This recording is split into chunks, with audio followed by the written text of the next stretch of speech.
Hey everybody, it's Austin Ward back with another Lettermen Live, brought to you by Byers Auto. We've got the full backfield in the building again today. Beanie, Wells, Boom, Herron. Guys, welcome in. Spring ball, 1 week down. There's still no pads on, but been through twice. Sometimes you can start getting a feel for things, and Ryan Day's opened up a little bit. I don't know. We haven't got to see that much yet, Beanie, but you go through these first couple practices as running back. I see J.K. Dobbins trying to do a lot more conditioning. He seems to know that football's coming his way. Oh, no doubt. This is one of those times where you're trying to get your feet wet. You're trying to get acclimated to being back out there on the football field. Obviously, they've had some time off. These guys have had an opportunity to get some workouts in. This is a chance for coaches to see which guy's been working hard in their offseason program a little bit, who's strong, who's standing out. And then a lot of times you get these young guys that come in a little bit early. It's a chance to get a first look at those guys and see what they have to offer, and if you can build on something going into fall camp. Boom, I know you like to point out how hard Beanie worked in spring. For these guys that are coming in now, especially Marcus Crowley, that first week of practice for Ohio State, Master Teague was a little bit banged up, DeMario McCall was banged up, so he's elevated now. It's his first time going through these drills, but he gets a chance to actually really push for it. What's the toughest part for a new guy learning learning the position, going through these drills for the first time, getting hit with that bat that Tony Alford has? I mean, I think the biggest thing for him right now is, learning the playbook. You have to get comfortable with the playbook so that way you can play fast. So that's just the big thing, and also, making sure that he's in shape and making sure that he's ready to go. That's a big thing right there, hitting on the playbook. When I came in early, it was tough for me to grasp that playbook, but by the time I left spring ball, going into fall camp, I knew it like the back of my hand. So that's where you really get the advantage at, is knowing what you're doing out there, and it allows you to go out there and play without thinking. Play fast, man. Play fast. Yeah, I feel like we talk about that all the time, like with quarterbacks and receivers have all the routes to learn. And I don't know, you guys for running backs, it seems like, well, it's easy, right? Just hand them the football. I know. What's hard about that simple. Well, yeah, what makes it hard? It's a lot that goes into it, man. You got to know what everybody's doing. I mean, I couldn't even imagine playing the quarterback position because he has to really know what everybody's doing. But as far as a running back, you got to know the coverages and what the defensive line's doing, and then knowing how the scheme is going. So it's a lot that goes with it. And the number one thing for a young running back, for those guys to be able to get on the football field, you got to be able to pass route. You got to be able to know where the blitz is coming from and know which direction you need to shift your protection to. Since you guys are both in here, and I touched on this with you, Beanie, on Lettermen Live, brought to you by Byers Auto. J.K. Dobbins came out and talked last week, and he said, and he admitted publicly, something that we've talked about before, that he might have been trying to hit the home run. He wanted more carries, and he had to share it with Mike, and he wanted to do too much. How much did you guys pick up on that when you watched him last year?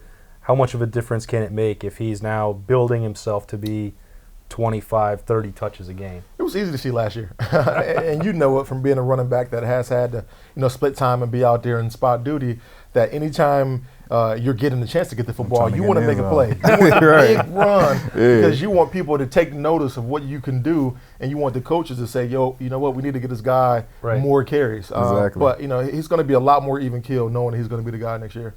Can that mentality be a problem to break free from, or will it just be as simple as knowing that Mike's not on the sideline waiting to come in? I mean, I think it's just one of those things where, he knows Mike's not there, so they're going to put more pressure on him. Yeah. So he knows he's going to get like you said, 20, 25 carries, but at the same time, he's still going to want to hit the home run, especially earlier in the season. So it's going to take time where he's going to get more comfortable with the line and more with the playbook, and he's just going to be more patient.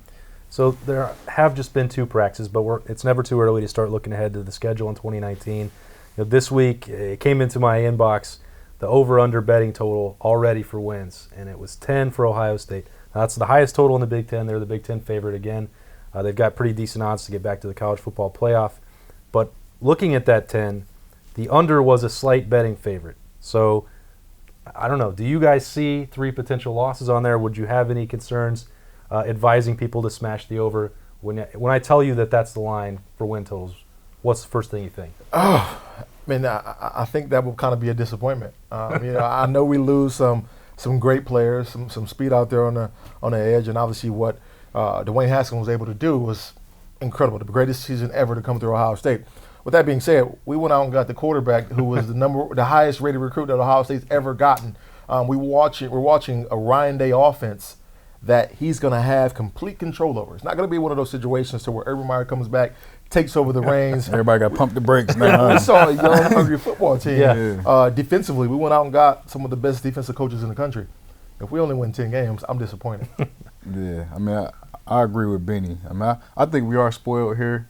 Everybody expects us to win all the games, and I still feel the same way. So, anything less than 10 games, I mean, I'm be upset as well. It's interesting to look at, though, because I think part of it is you don't know for sure what you have in Justin Fields if you're a bettor. Like, he's only been through 2 practices. He's got a long way to go. The potential's there. We've seen that last Wednesday when Ohio State opened camp and saw the arm and saw him moving around. The secondary concern is this schedule is actually pretty tough, Beanie, when you look at it. That opening month, Cincinnati is going to come in with Luke Fickell and Marcus Freeman ready to go. They're going to come in hungry. That's going to be a battle, and they want to plant a flag in Ohio. That's going to be a big deal. Week 2 is a challenge. You end that month at Nebraska. Ohio State struggled there with that Scott Frost offense. That you got to go on the road. That could be an interesting game. And then you look at the end of the year. You got Penn State and Michigan back-to-back to close. I didn't even mention that October, you've got the rest of that West crossover. You couldn't have got much worse if you're Ohio State than Northwestern, Nebraska, and Wisconsin. Like, that is a hard schedule. How much are we pitting too much or giving Michigan too much credit? In terms of, if you really look at it, how they've played us the past couple of years, we've won those games pretty handily. You can go back to the one where,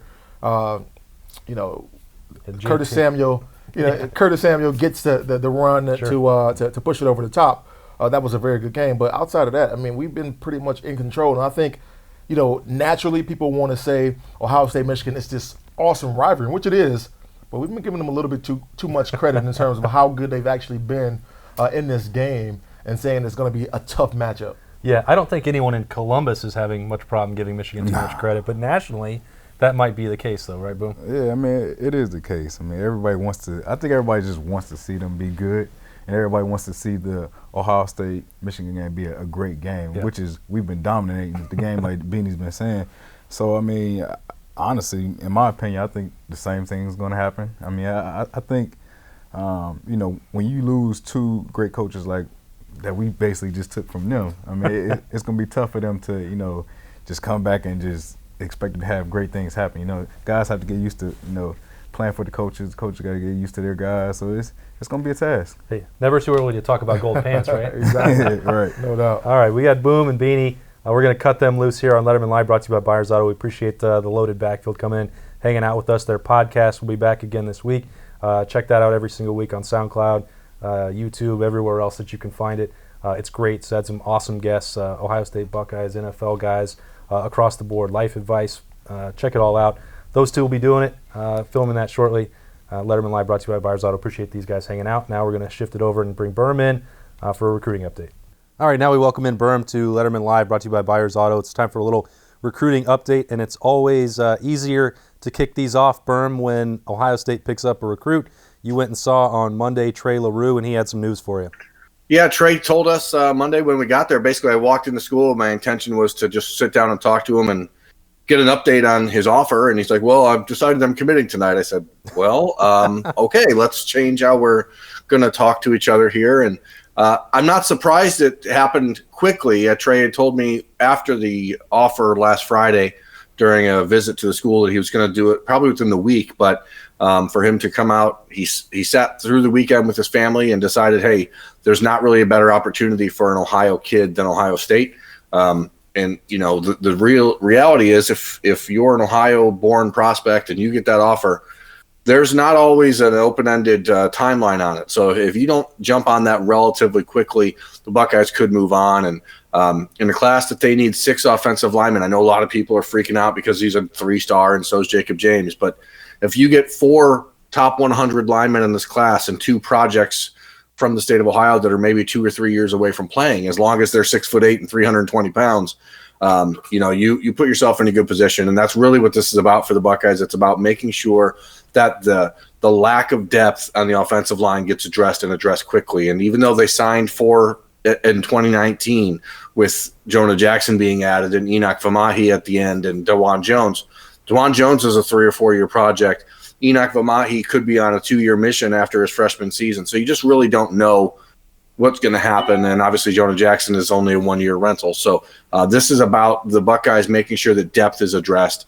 And for fans that are freaking out, it's really just one of those things where you have to trust the process and understand that the Buckeyes tried a year ago to offer in-state players later.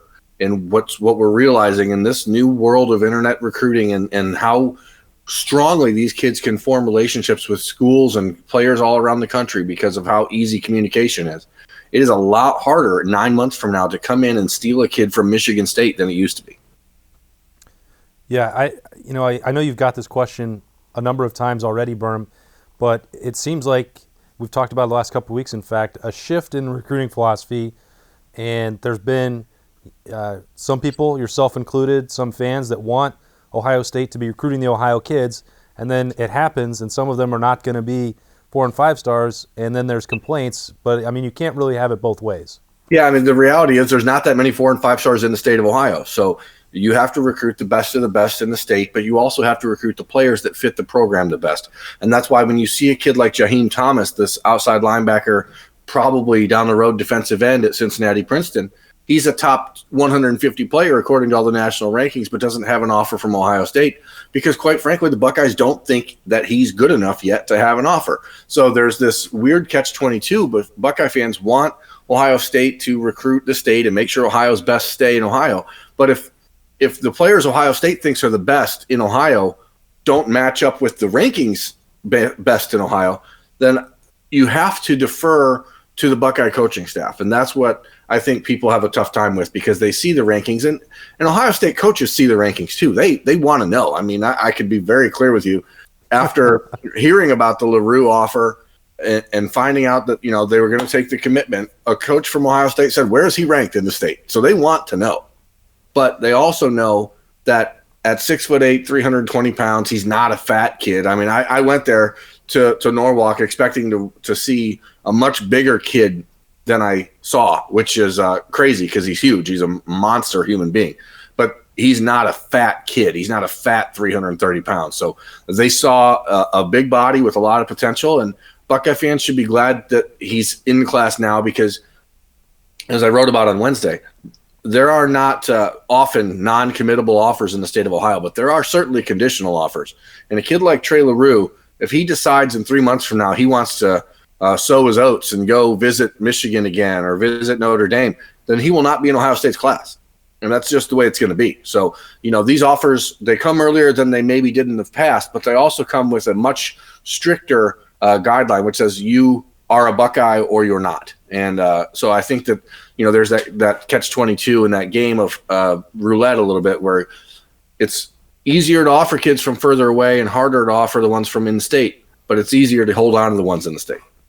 Talking Ohio State recruiting with Berm here on Lettermen Live, brought to you by Byers Auto. And Berm, it seems like almost every day I feel like I'm reading and dotting the I's, the notebook on Lettermen Row, that somebody has set a visit. It seems like business, as it were, was starting to pick up for Ryan Day and his coaching staff in terms of getting guys on campus here as spring ball begins. Yeah, the March 23rd weekend is setting up to be a very big weekend for Ohio State. I've got a list right now of 20 kids or so on it for that weekend who are coming into town. A lot of offers, a lot of big-name guys. But you'll also see guys like Darian Henry coming in either this weekend or next, and he's not going to make a big fanfare about it, but he's going to take spring break and make sure he gets up to visit. Kendall Milton, the number 1 running back in the country in a lot of people's eyes, is from Fresno, California, announced on Twitter on Tuesday night that he has big news coming for Ohio State fans. That's going to be about his upcoming visit, which is huge for the Buckeyes. He's one of their top 2 targets basically on offense. And to get him in for his first visit is big. He's a player that has family ties to Ohio. He's not a West Coast guy. Doesn't really want to stay out in the West Coast. So you're competing against Georgia and Bama and Clemson and all those schools for him. So getting him on campus with the running back depth issues that Ohio State's going to come into the 2020 class is very important. But really, it's just about letting players get into town, letting them get on campus and understand who Ryan Day is and what the program looks like now as opposed to what it did when they were offered by Urban Meyer. What a coincidence that March 23rd is the Student Appreciation Day practice, and weird, right? A couple thousand people in the Woody to watch Ohio State practice. Just what a random coincidence. strange. But that's a big weekend. Obviously, spring game weekend 3 weeks later is going to be huge. But I think I'm getting the sense that a lot of kids, there's so many national powerhouses having their spring game that same weekend. Oklahoma, Georgia, a few other ones are having theirs on the same weekend. So it's going to be interesting to see where kids go. But Ohio State is hoping to have Raheem Jarrett and Mikael Sherman from Washington, D.C. in for the spring game. They're hoping to have Marcus Rosemy from St. Thomas Aquinas in Fort Lauderdale. So they're going to have some star power there too. But, the March 23rd weekend is setting up to me to be more of an intimate weekend with the coaching staff and less about the pomp and circumstance. All right. Well, that'll obviously be a big weekend for Lettermen Row coverage as well. Berm will be there. We're always covering every single practice we're available to over there on campus at the Woody. We'll try not to wear the same shirt when we go to work like we are today. It'll be easier to spot you in the throng of thousands of students. Nobody else will be wearing red, I'm sure. Yeah, really blend in over there at the Woody with Student Appreciation Day. Hello, fellow kids. Yeah, that's. I'll have a book bag and everything. A Capri Sun. Can I have I'm going to bring a Capri Sun. Don't do that. Come on. No, don't do that. That's Berm. I'm Austin Ward. We appreciate the guys hanging out with us this afternoon at Lettermen Row headquarters. This has been Lettermen Live, brought to you by Byers Auto. We will see you next week.